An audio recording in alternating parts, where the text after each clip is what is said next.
Hello, I'm Mary Coupland. Welcome to The Road Ahead. You know, nobody wants to find themselves in a crisis mode simply because they didn't have access to information. So through a series of guests, we will help navigate you on your own road ahead as you age. We'll help guide you on the journey and that of your aging parents. I'm the publisher of Compass and Clock, and we are going to help you achieve your best future. Today's guest is Richard Tizzano. Richard is an elder law and an estate planning attorney, and he's been serving the community for over 20 years. He has helped thousands of families navigate their unexpected journeys through elder legal issues and long-term care planning.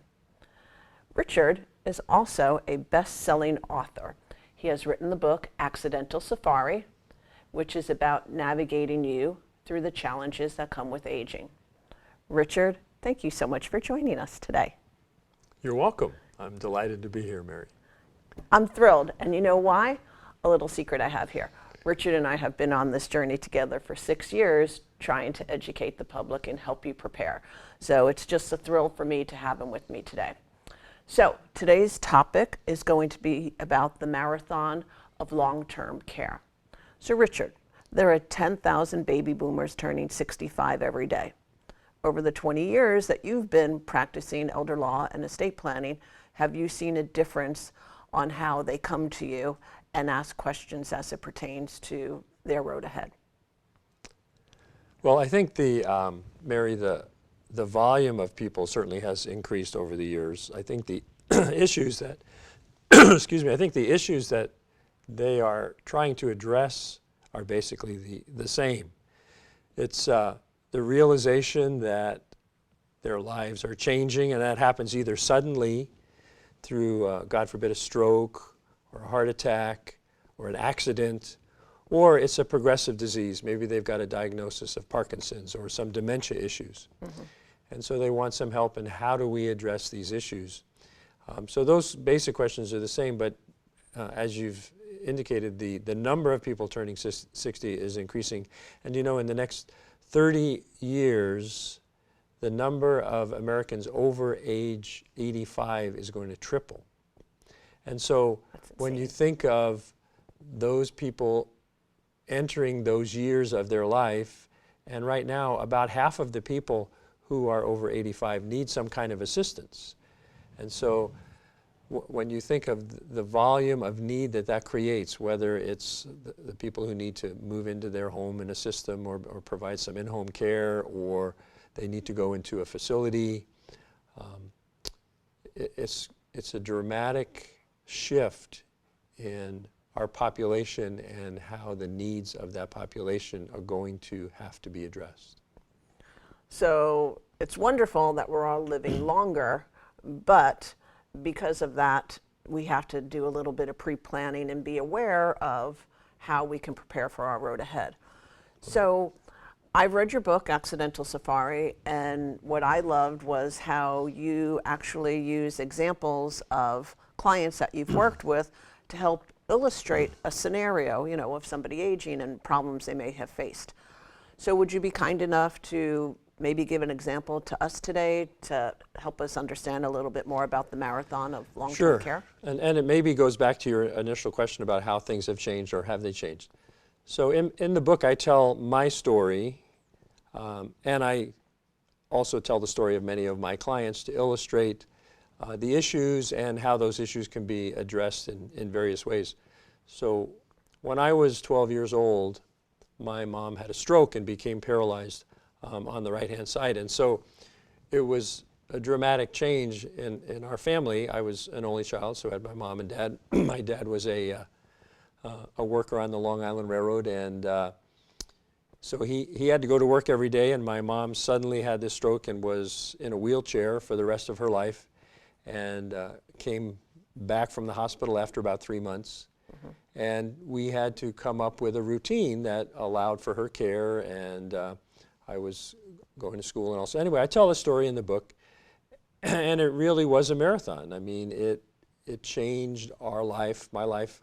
Looking back, I think it was a real positive thing for me. Mm-hmm. I learned to be responsible, and I learned to be comfortable around people who had needs, and it wasn't as horrible, as you might think. Boy, your whole life has changed. And so that gave me a perspective that as I help people who are confronted with this change in their life, that it doesn't have to be a horrible thing, that there's hope there, and it's certainly maybe not the life they planned, Right. but it's an opportunity to love and help the person they live with, and create a new life based on that circumstance.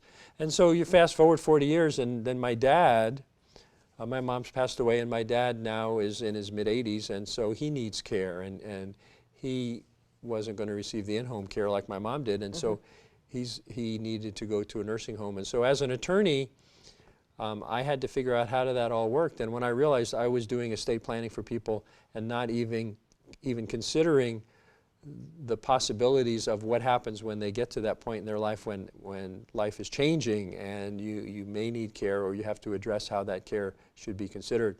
And I had to learn how the Medicaid works and what the options are.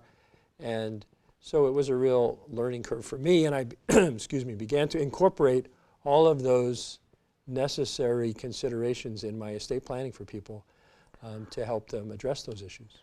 It's interesting because what has taken place in your life, your first experience with your mom, you were 12 years old. And a lot right now of what we're facing as we age and trying to help our loved ones is more the adult children, the scenario with your dad, where you were older, and as an adult child, you are now helping your dad navigate his journey. And he was fortunate enough to have a son that happened to practice in the field that you do practice in, but it did also give you that opportunity to realize, oh my goodness, how do you navigate all of this? I don't even know how to do it, and I'm an attorney. So, let me jump on that. So what I have seen is, again, back to your question, how have things changed? Certainly back when my mom had the stroke in the 60s, there was no information out there. There weren't even nursing homes at the time. It was in the 60s that the Medicaid laws went into effect, and the government, in essence, was guaranteeing that if people went into a nursing home and ran out of money, the government would pay for their care. That was under Medicare and Medicaid. And so that's what birthed the nursing home industry, because people could open nursing homes and they would know that, gee, if my resident who came into the nursing home ran out of money, the government would still pay their bill. And so that allowed that whole industry to come forward. But people didn't know how things worked. And even, in the late 90s, when my dad was ill and needed nursing care, there was not a lot of information out. Now, because you have all the baby boomers turning 65, you have a plethora of information that's out there. A lot of it is inaccurate because you're getting it over the neighborhood fence, where the neighbor thinks you should be doing this. But a lot of it is great information that people can get and help them figure out what they want to do. A lot of people need to be pressed to make those kinds of decisions or address those kinds of issues. That's a lot of what I do in my practice, and it's really kind of fun to help people think outside the box of what the possibilities might be in their life going forward. And it doesn't have to be in a time of crisis. It could be just in a time of planning. Planning is good. You plan for a vacation, you should plan for retirement, right? Sure. I've heard the term elder orphan. Can you explain to myself and the viewers what an elder orphan is and how that person can plan for their future? Well, as people age, you have different kinds of people who are very social and they have a big group and maybe a big family. And then you have those other folks who they are just content living life more independently and less connected to people around them. And so as those people age, they tend to not have the support system the other folks would have. And maybe they've never married, or maybe their spouse has died. Maybe if they were married, they had no children, or they're estranged from their children, or their children just live far away. And so you have folks who are, and when they come in and I see them, they seem to be isolated, and many of those people are just fine with that, and they want to live life like that. But when I ask them the question, who's the most appropriate person for you to name on your power of attorney to assist you with financial matters or medical matters. They don't have anybody. They can't think of anybody. Or I say, well, who is the most appropriate person to be the personal representative or executor in your will? There's a silence there. They don't naturally think of someone they trust or have confidence in. And so those people, I think, have the term elder orphans because they're kind of hanging out there.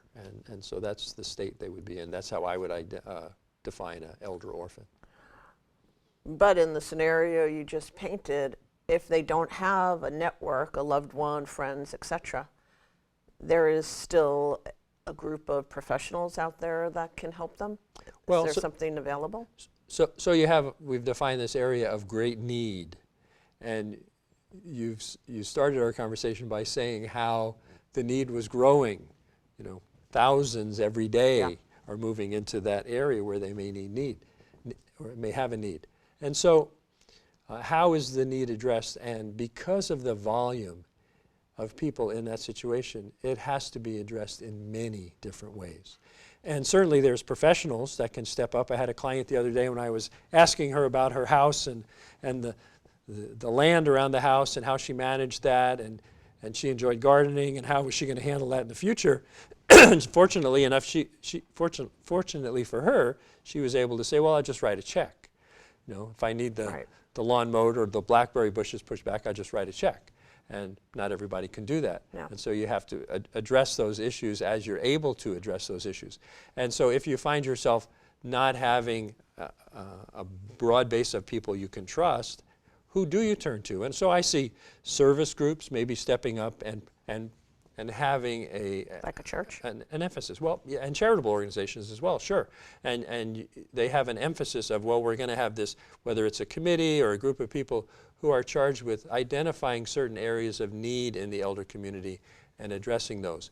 And there'll certainly be people that are suspicious, and with all the identity theft, you should be suspicious of people who say they want to help you. But if they're connected to an organization and there's some oversight and some management of how those services can be provided, whether it's taking you to the doctor, you're getting into more serious issues when you're saying, well, somebody who can actually help you with your finances, or somebody who can write checks for you. There needs to be some checks and no pun intended. Yeah. There needs to be some checks and balances if somebody's writing your checks and they're not accountable. They need to be accountable.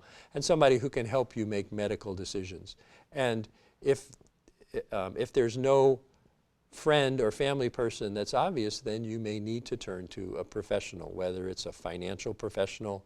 But even there, you need to, whenever possible, have those checks and balances in place.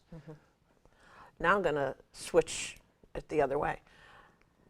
You're taking care of a loved one, and it's a big burden. How do you prevent burnout on the caregiver? Do you have advice for that? Well, sure, and that's a big measure. And in the planning, I'm helping people plan. So this is how you're going to take care of your loved one or your spouse, and you want to have it set up so that they might be positioned to receive help since they're the failing spouse. I always have a contingency plan of what happens if the well spouse is the one who dies first, or the well spouse is the one who then gets sick, because it happens. And so certainly the well spouse needs to provide times of respite if possible, and it's the well spouse often that becomes the elder orphan, right? Because their buddy, the person they have gone through life with, now is failing, or maybe their mind is failing, and so their body is there, their body needs care. So the well spouse is burning out, caring for this person they loved with, but they're losing them a little bit at a time. And so it's a tough deal. Yeah, it is. Well, we probably have to wrap up just on this segment, but what parting words would you want to share with your viewers as it pertains to the marathon of long-term care, within a family today? Well, a marathon just by definition is something that, goes on for a very long period of time. And it's difficult often to swallow what you perceive to be a very long time of labor. And so I guess I would want to encourage people, if you're looking at helping and loving someone through an illness or through this journey, this safari of care, that you look hopefully at each day, and that you have the courage and maybe the humility to reach out and ask for help.